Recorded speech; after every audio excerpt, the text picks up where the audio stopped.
Welcome back, everybody. The conference finals are here, and Tradon is going to tell us all about it. Tradon, let's do that hockey. Let's go.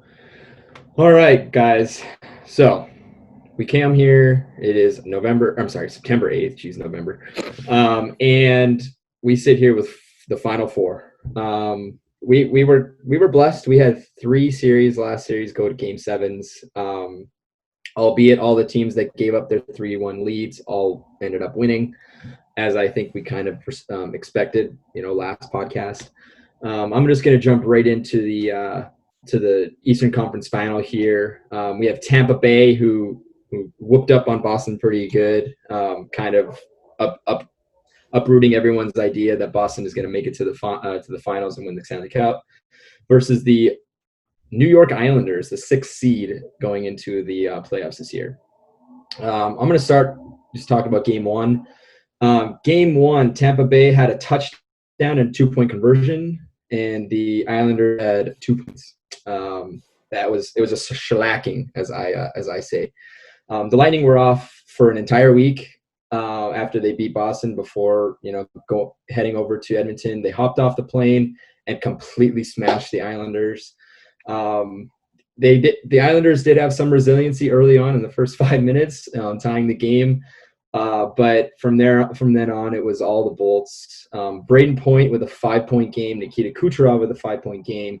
Yanni Gourde, who was an undrafted free agent, scored and brought him to 9 points in 14 games as a depth forward, which is huge.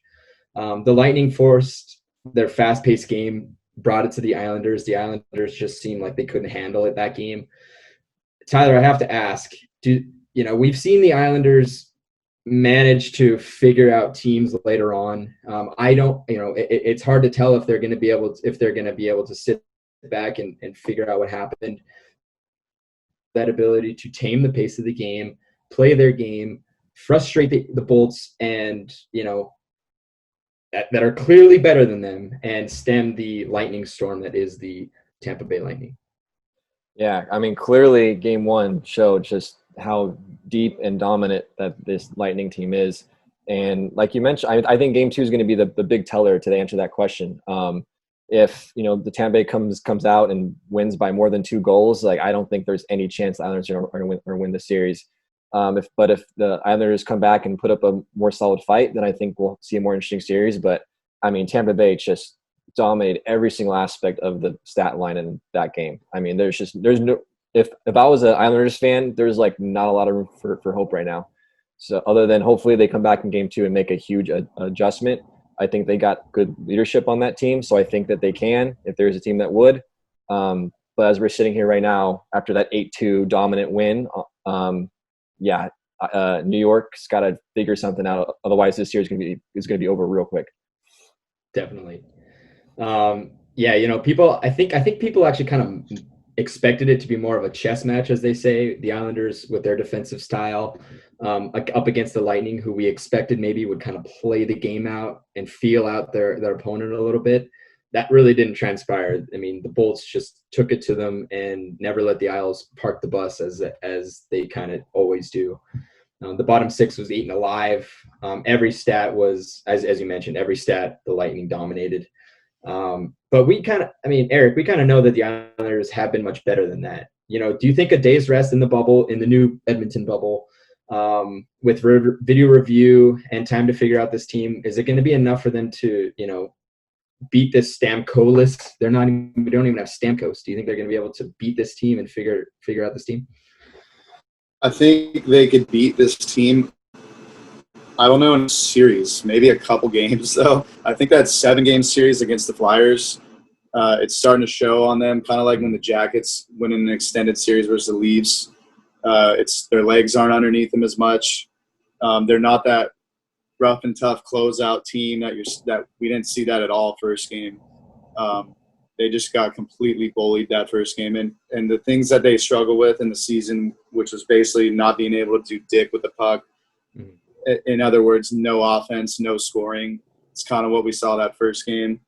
They're going to have to turn that around immediately for this next game. And if they don't, they're in a lot of trouble because Lightning aren't going away, and they took out some tough teams themselves, so they're ready for this. Definitely. Something that's interesting that kind of we have to address was the fact that the Islanders did play a game 7 2 days prior. They were asked to jump on a plane, fly to Edmonton, and play their game against the Tampa Bay Lightning, who had already been there 18 hours before they got there. James, do you think this was a fair shake by the NHL? Did they ruin the integrity by making the Islanders immediately come off the plane the next day, play a game, and not giving them at least a day's rest to kind of gather their thoughts, gather themselves so that they can actually have a good shake at this game? Yeah, I don't think it was fair. I think they should have had the same amount of rest, but we all know that's kind of impossible because either way, like the Lightning would have had more rest. But I would have given the Islanders another day.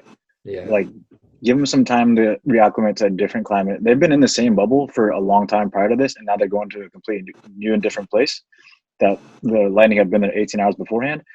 It's the new environment sometimes helps people out, but I think the style of play that the Islanders play, just a physical grind, it doesn't being in a new environment is another stressor. Instead of helping them out, that's a bad stress.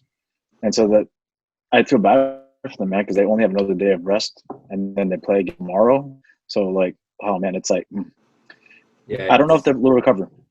Yeah, it's tough. I mean, you also have to factor in a time change. It's a 3-hour time change, a 2-hour time change, but still, that is enough to get you to, it's out of your comfort zone. So I do think that they did.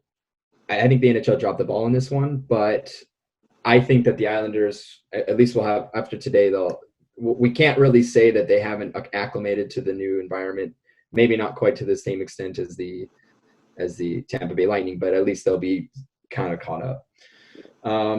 Lightning were kind of expected to make it this far. I mean, except for you guys who thought Boston would be making it to the finals. They've been one of the league's elite teams for 6 years now, and they're on their 4th different trip to the conference final. I mean, we have no team since 2014, 2015 has had more regular season wins. None have had that many postseason wins. They've cup within that time. So, Alex, is this the year that they're going to do it? It sure feels like it. Even without Stamkos, who's, other than Kucherov, probably their best offensive player. The other guys are stepping up, like Braden Point that you just said had a 5-point game.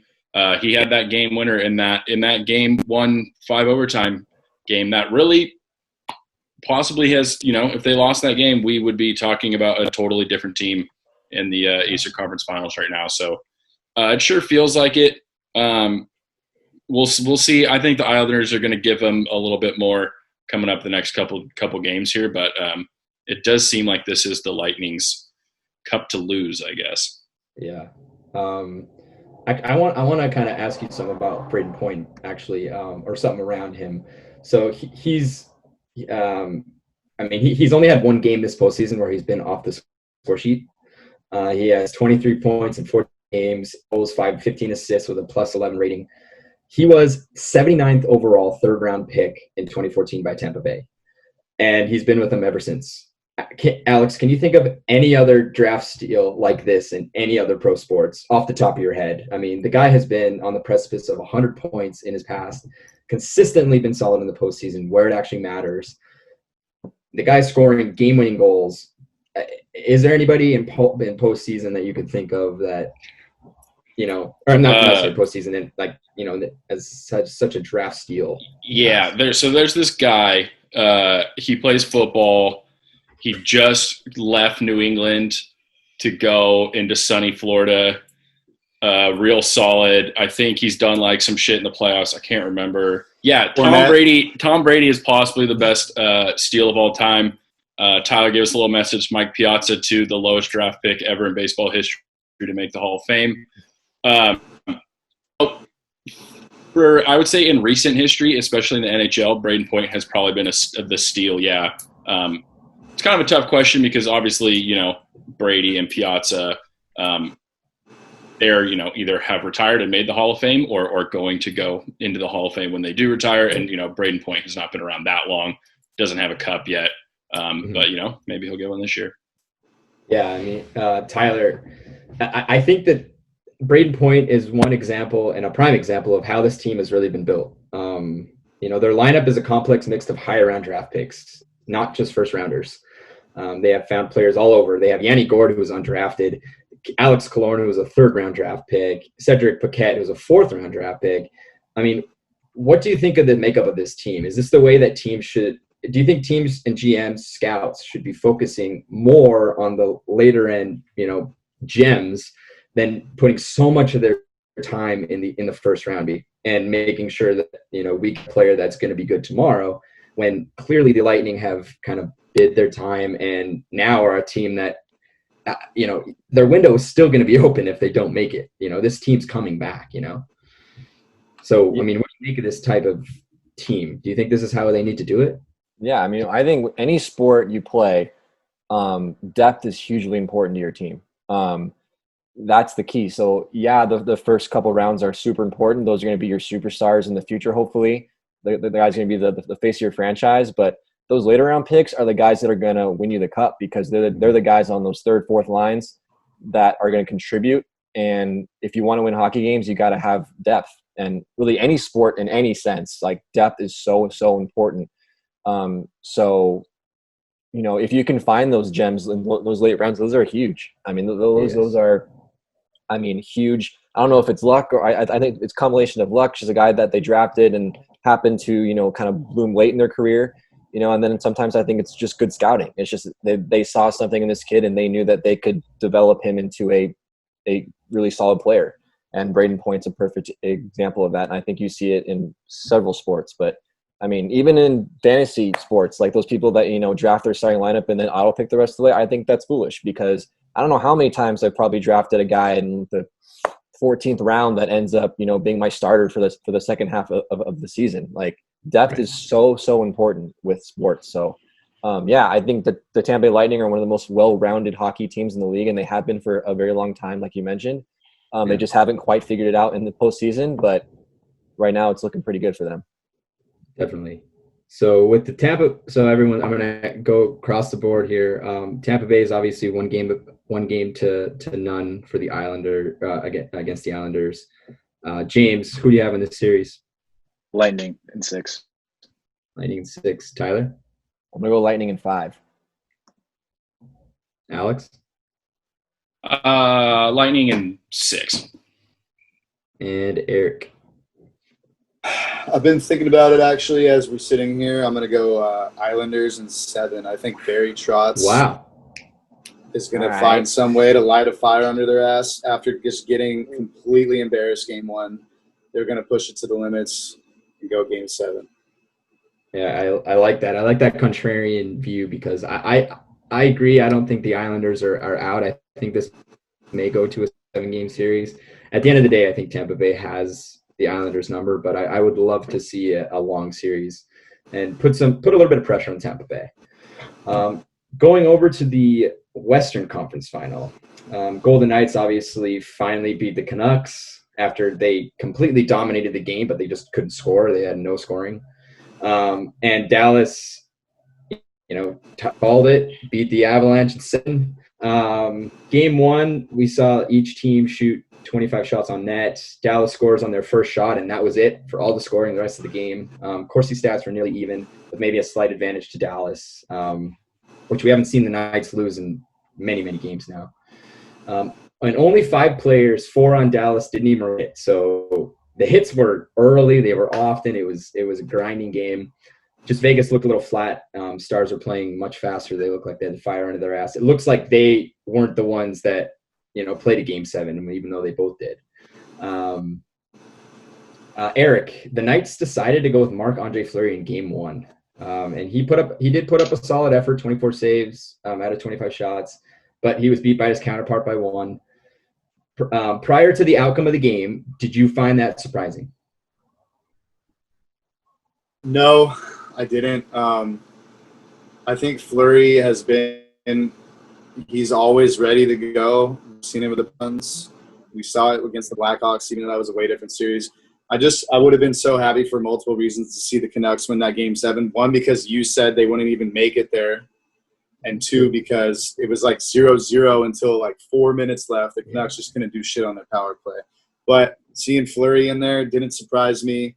And he pretty much did his job. He let in 1 goal, and they fucking lost. No one could score for Vegas. And it was great to see them get shut out. But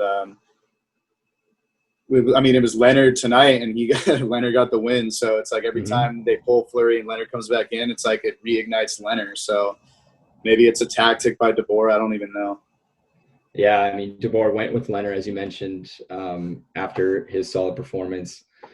And I guess, that might be his game plan. He's just going to flip however he wants. He doesn't really give a shit, which is very interesting. I don't really see that in the NHL at this level.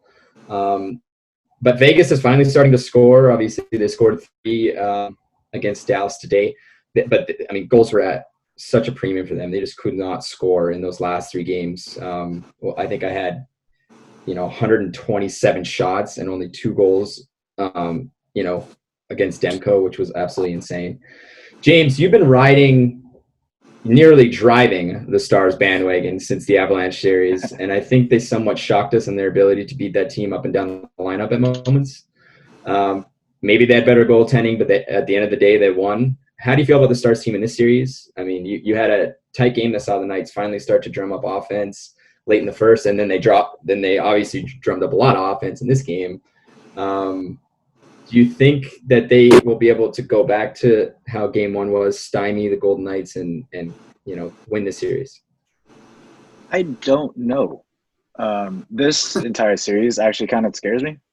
I thought Dallas I was very confident in Dallas against the Avs, not so confident with them against the Knights. We've seen Dallas win a bunch of different ways. I mean, traditionally they're a very physical, grinded out defensive team, but then you see against the Avs, they can also win in shootouts and score a lot of goals. But right now, man, they match up really well with Vegas. Vegas is very fast, as we just saw in game 2 right now where they lost 3-0. And the goaltending for the Stars doesn't look like it's there right now. They had to pull Kudobin after the second period and put in some guy that I've never heard of in my entire life, making his NHL debut. If they can get Ben Bishop back now, that'd be great, because I think now would be a great time to replace Kudobin after this showing. On the flip side of that, you got to get Tyler Seguin going. He hasn't done shit this entire playoffs, and he was our leading scorer during the regular season. Yeah. So he needs to show up. He's been due for a long time. He needs to do something now if they want any shot at this. If Tyler Seguin doesn't show up, the Knights will take this series. Yeah, definitely. Tyler and Alex, we saw goaltending was pretty much the story in the Canucks-Knights series. We saw the emergence of the sensational Thatcher Demko from San Diego, local boy, keeping the Knights to only 2 goals on 127 shots, as I mentioned. He's a star in the making, clearly. But it also was a story of the Knights' poor offense. I think that their offense just kind of dried up. And the Stars, prior to this series, have also been scoring by the bunches. In the last couple of games, they've kind of dried up as well. Prior to this game, I thought that, Vegas is going to continue with that dried spell, but obviously they didn't. Tyler does, and I guess Stars continue to have some scoring issues, 42, only 1 goal and 49 shots. So Alex, I'll start with Alex. Are you concerned about both teams' ability to score at any given time? We've seen them put up a lot of goals and then they kind of dry up. Yeah, I think pun intended, the stars of the Stars, Jamie Benn, Tyler Seguin need to get going. And if those guys get going, I would be less worried about it for Dallas. The Knights, on the other hand, they feel like a more deep and complete team. And I think I have a little more faith that they'll be a team that can just kind of squeak some goals in. I also, I think the duo in goal for Vegas is probably going to be what sways this series. But if those guys on Dallas can get hot, no one can really stop them if they're firing on all cylinders. Yeah, Tyler, what do you think what do you feel about the potential dry spell of these two teams at any given time? Yeah, I think they both have tendencies to not be able to score goals. I don't know if that's just good goaltending on opposite sides, or it's just an offense that is hot and cold. I think for Vegas, I kind of agree with Alex. They're a more deep team. I think they can get scoring from a lot other places than Dallas can. So for me, it's Dallas. It's kind of like either they're top scorers are scoring, or they're kind of screwed. Which I think they definitely can. They have so far this playoff. They've surprised me a lot. Like, I didn't have them getting past the first round, and they're here in the Western Conference Final. They're playing hot. In that first game, I think the big thing for Dallas was the takeaways. They won that 18-7. I think, like James mentioned, that kind of stingy, grinded out kind of hockey team. I think that's their ingredient to play well, and hopefully they just get enough goals to win. But yeah, as far as the dry spells, I'm definitely more concerned about Dallas than Vegas for sure. Interesting. I'll echo my dad what he said about the Knights prior to today's game, is that they struggled to move and score east to west, something that I know, but the Oilers are very good at that. But as I was writing my notes, they had scored an east to west goal. So, I mean, they are able to move the puck better than a lot of teams in the NHL. They just weren't able to put it in the damn net. But obviously today kind of changed that. I want to shout out Joel Kiviranta. He stepped in to fill for Andrew Cogliano, who's unfit to play in Game 7 of their series. He put up a freaking hat trick, and the final goal was the OT winner. He only registered 1 goal and 1 point, so 0 assists in 11 games prior, and was asked to be in the bubble as that 13th to 15th forward, at any given time should a player go down. And his line mates, Rupe Hintz and Guryanov, who has also been a force, they've been a presence. They were a presence all night long in that Game 1, with 8 shots, 10 hits, 2 block shots. Then that, the stats go on. So James and Eric, I'll ask you guys both, as a coach, when Cogs is good to play, how hard would it be to send Kiviranta back to the press box? Or do you? James? I think it's going to be very hard. I love Andrew Cogliano to death. He's an Iron Man. Like, he hasn't missed a game a lot. He's with the Ducks. But you got to ride the hot hand here, man. This guy has been showing out. He's been giving his all. You can't demote him like that when he literally got you to the next series. Like, why? It doesn't make sense to me. Ride the hot hand. Keep him in. I'm sorry, Cogs. You're my boy, but like, nah, man. You got to stay out for this one. And Eric? Yeah, it's tough to take a guy out that had a hat trick in a Game 7 to make you move on to the Western Conference Final. It depends. If Cogliano, if it takes him a few games, and you give this guy a few more games to see if he can keep producing that depth for you, and if he can't, then you ride Cogliano back in there. Yeah, it's tough. It's tough because obviously Rick Bowness is looking for the win. He doesn't really care who's in the lineup as long as they're going to win. And hockey can be a little bit of a loyalty game in that, because Andrew Cogliano is such a vet and is such an Iron Man, as you mentioned, James, he may just go flip right back just because you got to, while it may be wrong, it just might be the case. But I would agree that I think you got to play Kiviranta as long as you can. So actually, I think in Game 1 of the series, he was a healthy scratch. So I think he was able to play in Game 1 of the series. I just don't think he was put in. You might gotta get our fact checkers on that one. I'll double check that. Hockey guy doesn't know the hockey stat. Eric. Oh, he was the odd man out. You're right. So there you go. So he's riding the hot hand. Eric, is there a player on each team other than Shea Theodore and Miro Heiskanen, respectively, that has impressed you or stood out? Yes. A dude named Jamie Benn. He had an assist on the only goal in that first game, which ended up being the game winner. But this guy's all over the ice. He'll eat pucks for dinner. He'll bundle guys on the boards, and he'll create opportunities. He's the captain of the team. I expect him to keep doing this.